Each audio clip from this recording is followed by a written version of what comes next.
G'day everyone, welcome to another episode of Insights with Tris and Belle. I'm Back Tris. again. How are you, And I'm Belle? Belle.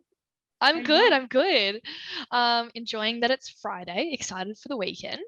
Yeah, I'm good. How's your week been, Tris? It has been a great week, primarily because, shameless brag guys, I went to a doggy dining experience today where you So eat for an cute. hour and then jump into a playpen with like 6-week-old puppies That's so and adorable. help socialize them, Oh which my is so much goodness. fun. So that was my day. Yeah. All your endorphins that you could ever need are right there in that situation. I am flying high. I feel good. Yeah. I feel I don't very know if it's good. endorphins or serotonin, but one of the happy ones. It's That's probably both, to be fair. yeah. Oxytocin. I don't know. It's something Something. like that. Something like that. But what have you been up to? That's What's so been nice. happening? Oh, it's been a bit of a uni week, lots of study going on, probably not enough. And then we had a big like get to know everyone cocktail party for my degree, which was pretty fun last night. Rather swanky place in South Yarra. It was really cool. Very fancy. I Yeah, haven't been to a fancy yeah. place in a long, long time. So now that we're out of COVID, we can start living it Yes. up again. It was Fingers very crossed it weird to remains that way. see so many people. I've like forgotten Yeah. how to like have chats. So I was like, hi. Well, But it was I fun. think that is the perfect segue. I'm going to roll with that Yeah. because you mentioned having chats. Having chats. See what I did there? Today, guys, we're going to talk about our language, Yes. specifically ableist language, Yes. and unpack what it means, some Mm-hmm. of our own experiences with ableist language, Yep. and then also talk about how sometimes it's quite difficult to talk to people who are using it, to confront them, to educate them. So Totally. we'll explore that a little bit as well. But um, ableist language, I mean, what is it exactly? How would you Yeah. describe it, Belle? Well, it's a big topic. I think that I would describe it as any language that's used um, with negative connotations towards people with disabilities, about people with disabilities, language that carries a lot of negative assumptions and a lot of hurt, I think, that's used quite freely in our community still. I think you nailed it perfectly there. Mm. It's Oh, thank you. probably most commonly associated with the R word, which sadly we Yes. still hear used Yep. to this day. Um, Mm-hmm. but it's one that people, in laziness, use Yeah. to describe a particular situation. But as Yeah. you said, does denigrate um, um, a number of people with disabilities. So, Yeah. I mean, I've encountered ableist language a fair bit in my life. Sadly, I actually wrote a dissertation on this very topic at Look at you. university. I'm a massive nerd. Everyone knows this Yeah. about me. It's a And good thing though to be a massive nerd. yeah, I think we need more nerds in the world. It's a better world with more Definitely. nerds. Yeah. But I specifically looked at the way in which language can be used to ensure inclusivity, and Mm, some of the tools that can make us, um, you know, be more inclusive and closer to other people rather than pushing yeah. them away. Which Yeah. is what ableist language does. It creates a Yes. division. It's Yes. basically saying I am someone and they are someone else, and it's a Yeah. natural divide that we then see throughout society. So um, Totally. I will never It share this really dissertation, but there you go. I would like to read it. Feel free to forward it through to me. Yeah, I mean, I think ableist language just creates an us versus them dynamic, and it puts it. I mean, there's already a very uneven playing field for people with disabilities in this society, and that language just perpetrates that inequality and unevenness. And it's used so casually, which is such a shame. And I think that the all of the stereotypes that surround like the R word, the S word, they people with disabilities take those onto themselves. It's hard not to when you hear them all of the time. I know I've had two sort of experiences with ableist language that I think would be interesting. One, um, it kind of relates actually to just the word disabled, which when I was younger was something that I was super uncomfortable with identifying with. I was like, no, that's like not me. I don't see myself as like part of that community, which in and of itself was a lot of like internalized Yeah, ableism and negative things. But I remember being in a big group at school, and talking about how I at the time preferred the term like differently abled, which now I kind of am like, I'm like very happy to be a disabled woman, and that's something I'm proud of. But at the time I was like, yeah, no, I'm differently abled. And having this conversation, and this one girl just being like, well, you are disabled though, aren't you? Like you're just disabled. And at the time, I mean, I took that as an insult, and I think from her it was meant as an insult as well, which didn't help. But yeah, I just found it so hurtful to be called something that shouldn't be hurtful. Like being disabled is one of my favorite things about myself, and like getting to do stuff like this, and it's created so many opportunities. I met so many great people, but there was a way in which that word was used that was so loaded, and it meant so many mean things and made me feel lesser in that situation, which was super negative. Yeah, no, it can be super negative. I had a similar experience when I was at school. We're all learning. We're in primary and high school, and we're all learning about each other in the same way. I remember that we had a new kid come to school, and I was on the oval during lunchtime playing soccer. Could only play goals. What I used to do was just throw myself in the way of the incoming ball and usually cop it in the head. It wasn't a very graceful goalkeeping exercise, but I stopped more than I let through. Nice. Anyway, this particular new kid, for some reason, saw this difference and just began chanting the C word, cripple. Oh God. And it was probably the first time in school that I had properly encountered that type of language, and in my sort of childish mind, I just thought I'd ignore it. Unfortunately, one of my mates went up and punched the guy. And guys, I do not condone violence. No. This is not the solution. Don't try this at home. But it showed that notion that my mates were in my group, was from the academic term, the in group. Yes.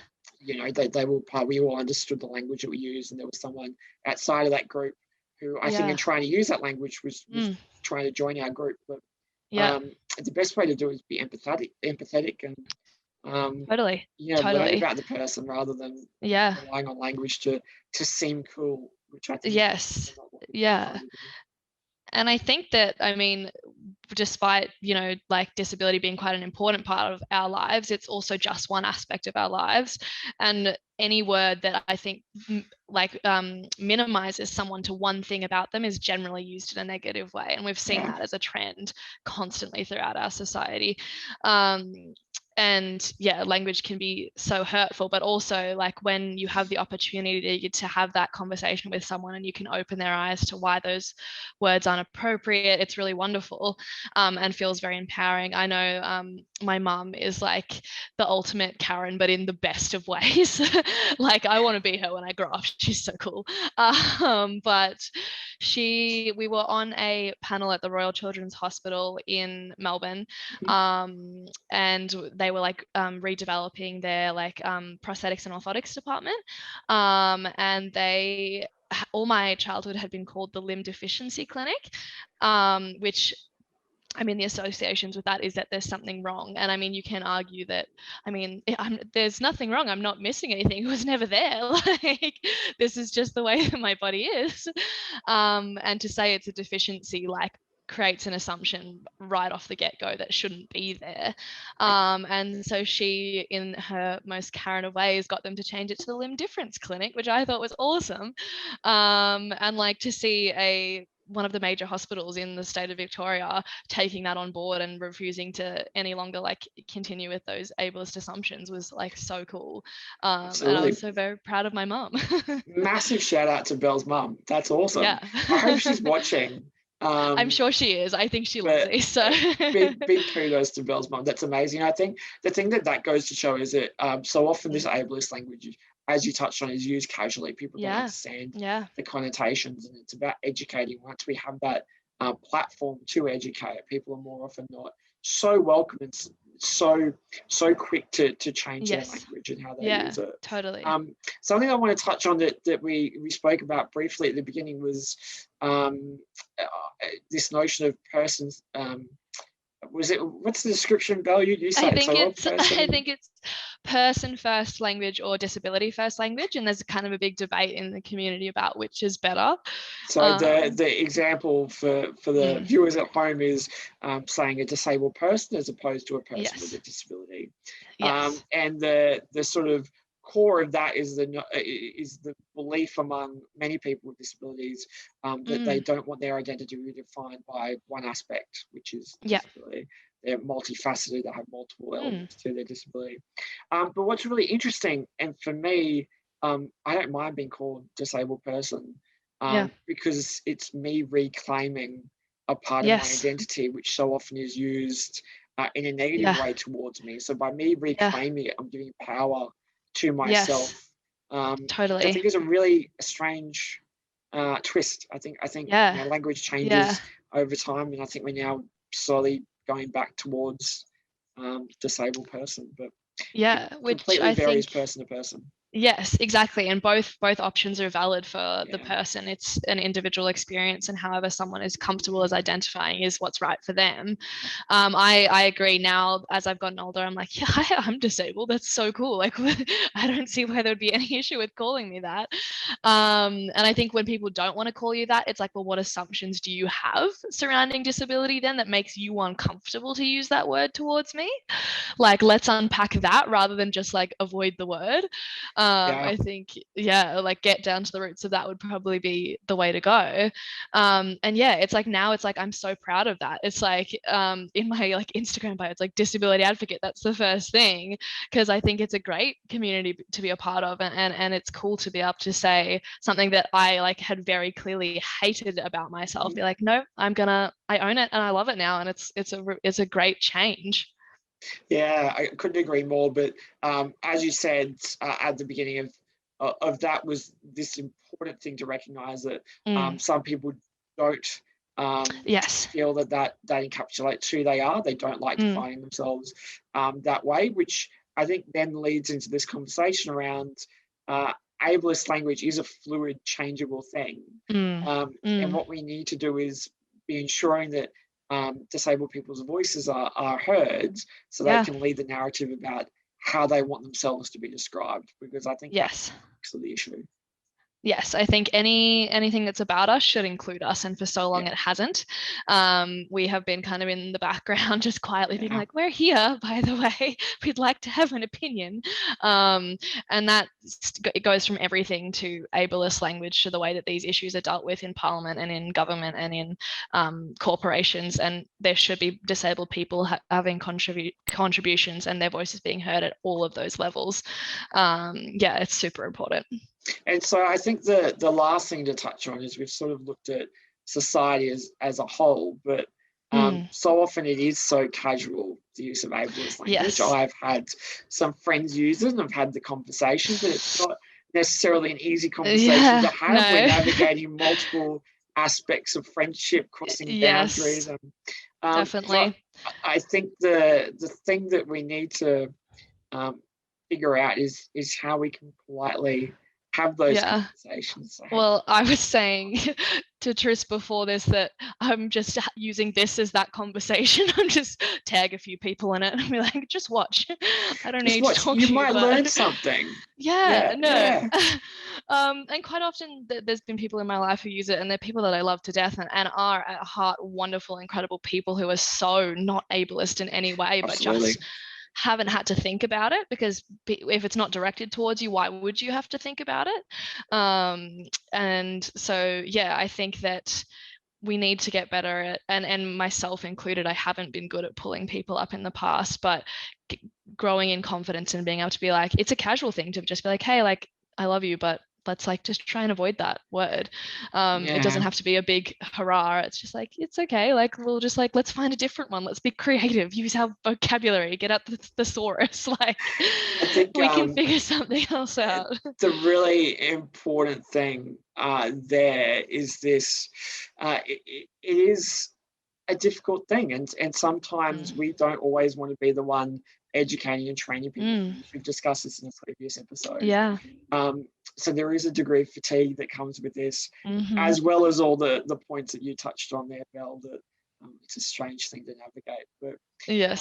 it can be quite easy. I know in my circumstances, I've called out a couple of friends. I've done it in a really respectful way and just said something like, Mm. "Hey, let's try to steer away from that type of Yeah. language. It's denigrating a particular group of Mm. people.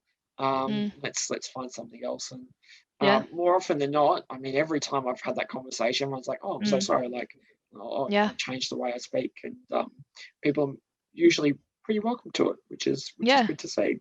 Um, Totally. And yeah, I was just going to say, if you're a good ally watching this, don't be afraid yourself to call people out, even if you're not individually a member of the disabled community. yeah. You can still be a positive ally and a positive force in our community by not letting it slide in circumstances where there's not someone to call it up other than yourself. So you can do that too and feel Yeah. empowered to do so. Yeah, so well said. As an ally, Mm. have the chat. It's not Mm-hmm. too difficult. Yeah. And at the very least, share this video. Yeah. Let's share resources so that it's not Totally. always the disabled people having the conversation, because it can be fatiguing. But Yes. I think we've so eloquently spoken about Yeah. ableist language, which seems rather appropriate. It does, I Um, think. Good language, guys. It's that Yeah. simple. Well done. But yeah, if anyone has any comments, anything they'd like to share about some of their own experiences, the way in which they've had this discussion with people, or importantly, if they've got any resources of their own that they think Yeah. are valuable for this, that they'd like to share in our comments, we'd be more than happy to spread the words, Yes, that would because be we wonderful. share one big resource, and let's get the word out. Let's I do it. keep I keep saying But word and not the R language, word. and Yeah. yeah, there's puns here. It's The multifaceted. It's very possibilities meta, are ended. guys. Massively Dear. meta. But thanks so much, Belle. We'll see you next time. Thanks, Tris. Bye, everybody. Bye, guys. Bye. Bye.